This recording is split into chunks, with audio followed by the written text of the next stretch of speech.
saudara pada hari ini, pasti saudara bersuka cita karena Tuhan senantiasa ada bersama dengan saudara. Ketika Tuhan ada bersama dengan saudara, keadaan saudara akan semakin baik dan semakin baik. Pada hari ini saya mau simpulkan tentang kasih karunia yang sudah kita pelajari selama 2 hari ini, Bapak Ibu Saudara-saudari yang terkasih. Ada seorang raja yang bernama Raja Daud. Di dalam Mazmur pasal yang ke-23 yang mana akan saya bacakan bagi saudara, Daud mengerti dengan benar apa yang dimaksud dengan kasih karunia. Daud memahami dengan benar, tetapi Daud mengungkapkannya dengan suatu perkataan yang sedikit agak berbeda dengan apa yang kita terima. Di dalam Mazmur 23 ayat yang ke-6, Daud berkata, "Kebajikan dan kemurahan belaka akan mengikuti aku seumur hidupku." Kebajikan dan kemurahan belaka akan mengikuti aku seumur hidupku, dan aku akan diam di dalam rumah Tuhan sepanjang masa. Daud mengerti dengan benar tentang kasih karunia Tuhan di dalam kehidupannya. Di dalam perjalanan kehidupannya bersama dengan Tuhan, dia mengerti dengan benar. Dan keputusan yang didapat dari menikmati kasih karunia, itulah yang akhirnya dia katakan, "Aku akan diam dalam rumah Tuhan sepanjang masa." Dalam kitab Yohanes pasal yang pertama dikatakan ayat 16 dan ayat yang ke-17, "Karena dari kepenuhannya kita semua telah menerima kasih karunia demi kasih karunia.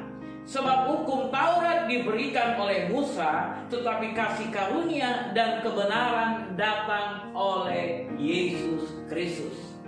Hukum Taurat kita dapati dari Musa, tapi kasih karunia dan kebenaran kita dapat dari Tuhan kita, Yesus Kristus. Kasih karunia akan datang di dalam kehidupan kita ketika rahasia-rahasia ini dinyatakan di dalam kehidupan kita, Bapak Ibu Saudara yang terkasih.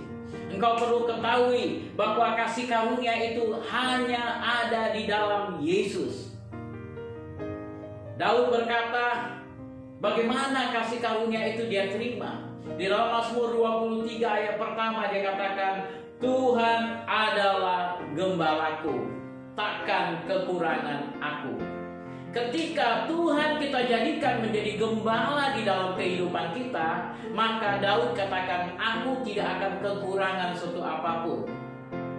Ketika kasih karunia Tuhan dicurahkan, kasih karunia itu didapatkan ketika engkau menjadikan Tuhan menjadi gembala bagi hidupmu. Yesus katakan, "Aku adalah gembala yang baik." Saudara tidak bisa mendapatkan kasih karunia dari siapa lagi, saudara. Saudara hanya bisa dapatkan kasih karunia itu dari Yesus saja, karena hanya Dialah gembala yang baik. Daud berkata, "Tuhan adalah gembalaku, takkan kekurangan aku." Ketika engkau menjadikan Yesus menjadi gembala di dalam kehidupanmu, maka engkau tidak akan pernah kekurangan sesuatu yang baik. Daud berkata, "Ia membaringkan aku di padang yang berumput hijau. Ia membimbing aku ke air yang tenang. Ia menyegarkan jiwaku." Ia membaringkan aku di padang yang berumput hijau. Saya tidak tahu bagaimana dengan saudara, tetapi saya punya pengalaman ketika saya berbaring di padang rumput yang hijau. Dengan lapangan hijau yang besar, kemudian saya berbaring di situ. Saya merasakan ketenangan. Saya merasakan damai, ketentraman. Padang rumput yang hijau yang besar. Saya pernah berbaring itu di sebuah kota Köln di Jerman tahun 1998 ketika Tuhan berikan kesempatan kepada saya. Pada waktu itu saya dibawa untuk jalan-jalan, dan kemudian ada satu taman yang sangat besar, dan karena pada waktu itu adalah musim panas, yaitu biasa penduduk setempat tersebut mereka akan refreshing sambil menikmati matahari di padang rumput di mana anak-anak mereka bermain, dan kemudian saya membaringkan diri di padang rumput yang hijau itu. Dan ketika saya membaringkan diri di padang rumput hijau itu, saya merasakan tenang, damai hatiku. Dan firman Tuhan katakan, Daud berkata, ia membaringkan aku di padang yang berumput hijau, ia membimbing aku ke air yang tenang, ia menyegarkan jiwaku. Dia akan memberikan ketenangan kepada hati kita, kepada jiwa kita. Dan firman Tuhan katakan, ia menuntun aku di jalan yang benar oleh karena namanya. Bapak, Ibu, saudara-saudari yang terkasih, ketika engkau jadikan Yesus menjadi Tuhan dan Juru Selamat dalam hidupmu, maka nama Yesus ditaruhkan di belakang namamu. Engkau sekarang sudah menjadi milik Yesus, menjadi kepunyaan Yesus. Engkau disebut sebagai anak Tuhan Yesus. Haleluya. Itu sebabnya seringkali kita mendengar orang Kristen berkata, saya anak Tuhan, saya anak Tuhan. Karena memang itulah yang Tuhan berikan karunia kepada kita untuk menggunakan namanya sebagai anak Tuhan. Dan nama itu nama yang luar biasa Tuhan berikan kepada kita. Tuhan berikan kasih karunia kepada kita untuk bisa memiliki nama Yesus itu. Dan kita bisa menikmati kebaikan, kemurahan Tuhan, kasih setia Tuhan di dalam kehidupan kita. Dia membaringkan aku di air yang tenang. Dia di padang rumput yang hijau dan menuntun aku ke air yang tenang. Sehingga kita bisa dengan nikmat menikmati air kehidupan daripada Tuhan. Tetapi kemudian Daud menjelaskan juga bahwa ketika kasih karunia itu dicurahkan di dalam kehidupan kita, apakah artinya kita akan lepas dari pergumulan? Apakah kita artinya akan lepas dari masalah? Daud katakan di dalam ayat yang keempat, sekalipun aku berjalan dalam lembah kekelaman, aku tidak takut bahaya. Artinya Daud sedang berkata, ada kemungkinan engkau akan melewati lembah kekelaman. Tuhan tidak pernah menjanjikan ketika engkau mengikut Dia, jalanmu akan selalu mulus. Engkau mungkin saja akan melewati lembah kekelaman. Engkau akan mengalami pergumulan, permasalahan. Baik itu dengan masalah keluarga, engkau bisa mengalami masalah kesehatan. Tiba-tiba dokter memvonis engkau stadium 4 kanker. Engkau bisa saja melewati situasi krisis ekonomi, di mana engkau mengalami ekonomimu, perusahaan yang kau pimpin itu menurun, bahkan bangkrut. Engkau bisa melewati situasi itu. Tuhan izinkan kau melewati situasi itu. Tetapi Daud katakan, sekalipun aku berjalan dalam lembah kekelaman, aku tidak takut bahaya. Tidak ada ketakutan yang datang dalam kehidupan kita. Tidak ada kegentaran yang datang di dalam kehidupan kita. Sebab engkau besertaku, gadamu dan tongkatmu itulah yang menghibur aku. Gadamu dan tongkatmu itulah yang menghibur aku. Apa yang dimaksudkan Daud dengan gadamu dan tongkatmu? Sekali lagi, itulah yang dikatakannya di ayat yang ke-6. Kebajikan dan kemurahan belaka. Artinya apa? Kasih karunia Tuhan tidak pernah kurang cukup dalam hidup saudara.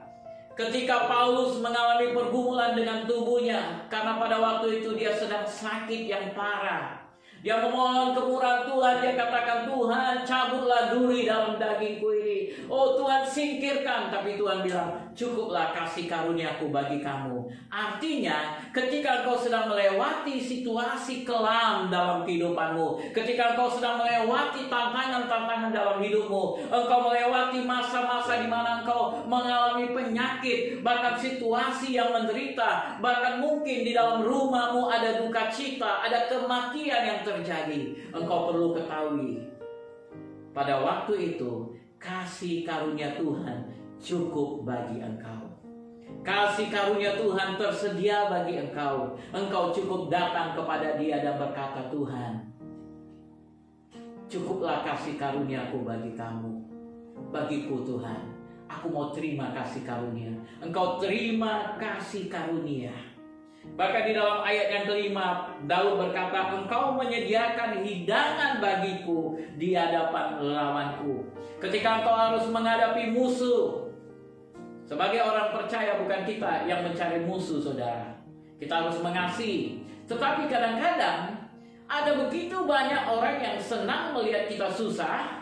Ada begitu banyak orang yang susah melihat kita senang. Mereka akan menjadi musuh bagi kita. Mereka akan mencoba dengan berbagai cara menjatuhkan kita.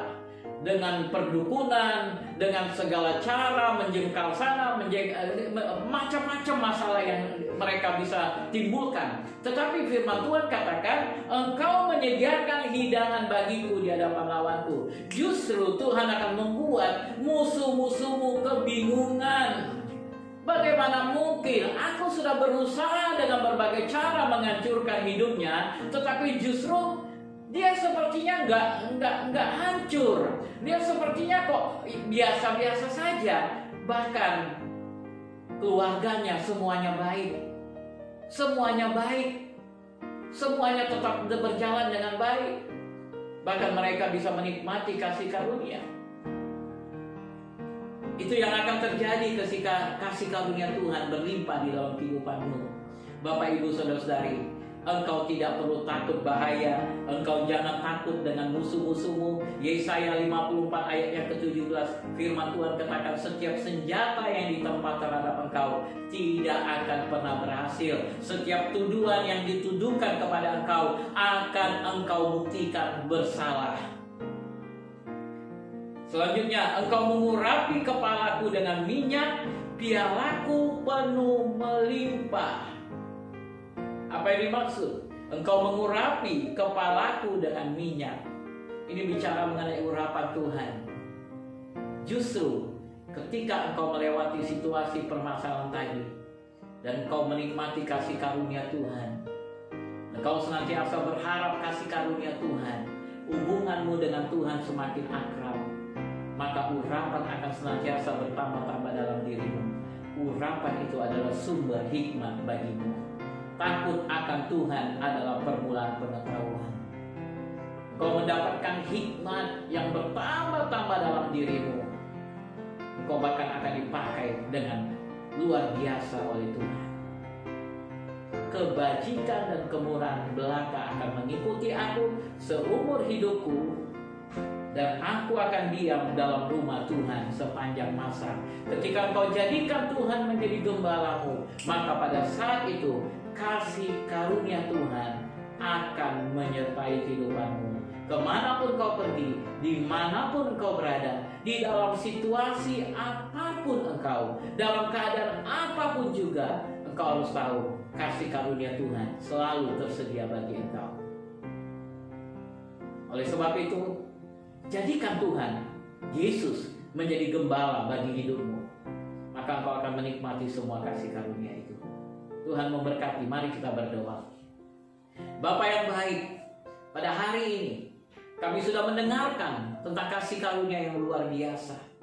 Bagaimana Tuhan berikan kasih karunia itu ketika kami menjadikan Yesus menjadi gembala dalam hidup kami. Karena hanya Yesuslah yang memberikan kasih karunia dan kebenaran kepada kami. Hari ini kami terima kebenaran yang menuntun kami kepada kasih karunia Tuhan. Biarlah setiap anak-anak-Mu pada hari ini menerima kasih karunia dan pertolongan tepat pada waktunya. Dimanapun mereka berada, kemanapun mereka pergi, situasi apapun yang sedang mereka hadapi saat ini, cukuplah kasih karunia-Mu bagi mereka. Cukuplah pertolongan-Mu bagi mereka. Engkau akan senantiasa menuntun dan menyertai mereka. Aku berdoa di dalam nama Yesus, biarlah kemenangan menjadi milik mereka. Kalau ada di antara mereka yang belum menerima Yesus sebagai Tuhan dan Juru Selamat dalam hidupnya, biarlah pada hari ini juga mereka mengundang Yesus untuk masuk dan tinggal dalam hidupnya. Mereka menerima Yesus sebagai Tuhan dan Juru Selamat dalam hidupnya. Dan biarlah mereka juga mengalami kasih karunia daripada Tuhan. Terima kasih Bapa. Kami bersyukur untuk saat ini. Di dalam nama Yesus kami berdoa. Amin. Amin. Kiranya kasih karunia Tuhan berjalan bersama dengan kau, dan setiap hari hidupmu penuh dengan kemenangan, penuh dengan sukacita. Tuhan Yesus memberkatimu. Stay safe. God bless you. Shalom.